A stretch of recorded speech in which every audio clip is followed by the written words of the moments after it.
Hey guys, welcome to Silverstone's POV. I'm Da. And I'm Emma, and today we're going to check out a custom-built pub shed. It's built by Nic Tye, who's been in a couple of our previous videos. So come with us, let's go check it out.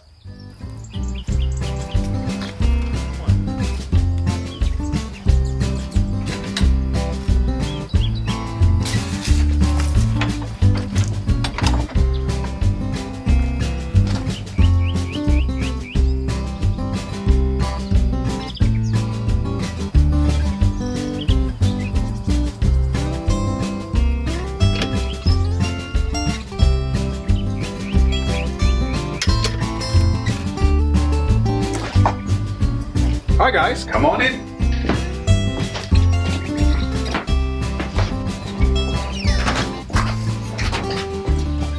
Wow, Nic, this place looks so amazing.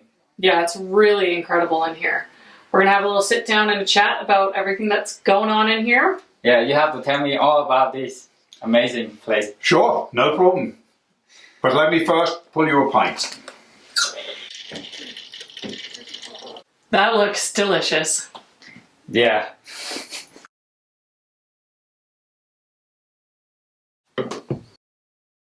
Well, thanks for coming and cheers. Cheers. That's good. So Nic, what is the impression behind all of this? Growing up, I always wanted an English pub. I always wanted to be a landlord. And I saw an article a couple of years ago in England where a guy had built his own English pub shed. And I thought, well, that's something I can do. And from there, from tiny acorns, mighty oaks do grow. So what era is the pub built off of? Well, if you look around, most of it is 1930s and 40s, or my interpretation of an English pub, World War II and that era. And as you look around, you'll see a lot of things with Spitfires and Lancaster and just a lot of stuff that was in the war years in England. Why did you build this place outside in the backyard? It's not down at the basement like people used to call it a man cave. Yeah. A lot of people build a pub in their basement, and I always feel that you're going into somebody's house and that you can't feel as comfortable as you would. I wanted to have an experience, when you walk in here, to have an experience that you're actually in a pub. Mm-hmm. You're not in my home, you're not having to take your shoes off, you can relax and have fun. And in fact, a couple of weeks ago, we had some folks in, and man, I mean, karaoke was going, and I think people behaved differently as if they were in here other than being in somebody's basement. So in regards to the tables and the bar, how did you find all this stuff and to fit in here? Well, it's a small space, and when I took it on, I realized that if I was going to put this stuff in there, the church pew, the tables, the bar, everything is custom built by me. Wow. Yeah, that's amazing. Yeah, right? Did you have a blueprint for the building, or did you purchase plans to build it? How did it happen? Well, actually, it just happened.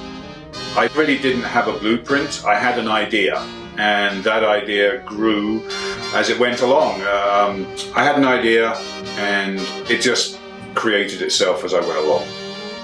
Each section had a process. I would do one, then I would move on to the next one as that one went into place. So yeah, it was a process. It was fun. I enjoyed it, and it turned out really well. I'm really happy with the end result.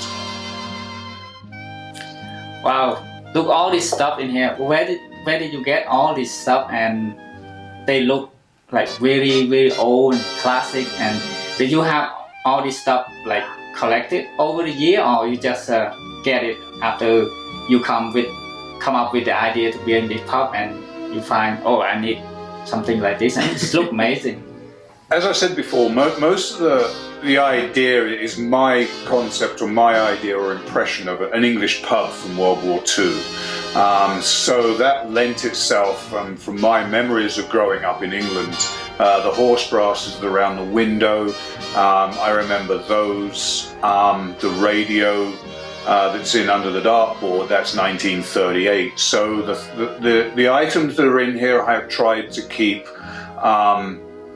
typical to that era in England. Some stuff I had. Some of the stuff I purchased from England, and some people have actually donated a few things to put in here. So again, if you go around the pub, each wall has a little bit of a different theme, but still keeping in with that era. And again, it's things that I remember, and hopefully it works. So you mentioned you have themes going on in here. What are those themes? The same system I used in putting the interior decorations in, as I used when I built the pub. I took each section, and each section I wanted to put something with reference to that era in England. Behind you, on the wall behind you, there are pictures of women in the Royal Air Force. They flew Spitfires and that from the factories to the airfields during World War II. Above you, Emma, there's a Brodie helmet, which is actually dated 1941, a replica Lee Enfield rifle, which was the standard long gun for the infantry, and pictures of Canadian and the Allied infantrymen. We go around behind me to the posters that were typical of that era, and then carrying on behind me you'll see Winston Churchill, the English Prime Minister, World War II Prime Minister, and obviously picture of the royal family from that era. Above the bar we've got a sailing ship, which a model which I can remember in a lot of the pubs in England, and a little bit of the monkey on the ceiling. Well, there's always monkeys on sailing ships, and I thought it would be pretty neat to have him climbing one of the rafters with the flags in his hand. A bit of humor. A little bit of humour. And then obviously every English pub has a dartboard, and then we move around, just going around on the walls. There is a little tribute there to Louise Brooks, who was a silent film star actress, although she was American.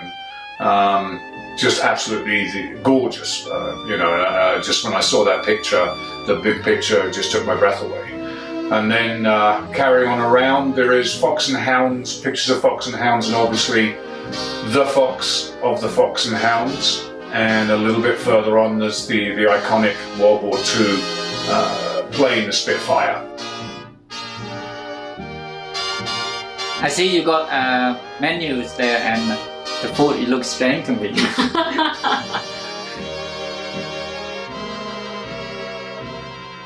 What is bangers and mash? Oh, well, the menu there is what I remember as traditional British pub food, and bangers and mash is actually sausages and mashed potato. Good, healthy, stick to your ribs food. Yeah. So you've got so much stuff in here. How big is the actual building itself? There's actually 110 square feet. The reason it is fairly small, it is not the smallest pub. There is a pub smaller in England. It's in a house in someone's living room, and it's an actual real pub. And because it's small, I wanted to do the vaulted ceiling with the oak beams, and to give it an idea, a little bit more feeling of space. Yeah. And Yeah. there is a lot packed into this space, that's for sure. Yeah, I love the ceiling. The design of the ceiling is so cool. It's gorgeous. Yeah.